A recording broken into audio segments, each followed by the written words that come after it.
A tiny discovery at Southern Illinois University could help answer some very big questions. Researchers say a newly named microbe may help scientists better understand how life could exist on other planets. Associate Professor Scott Hamilton-Brem says SIU-1, the newly discovered microorganism, spent millions of years living deep underground without sunlight. Studying how it survives could help researchers recognize signs of life in places humans have never explored.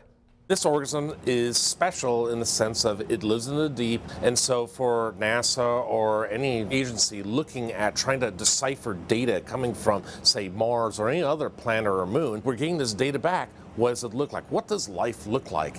What does the biosignatures look like? And this is a proxy to do that. It allows us to see this, but also reveals a little bit interesting things about here on Earth. The microbe has already been added to international research collections, allowing scientists around the world to continue studying SIU-1 and build on the discovery.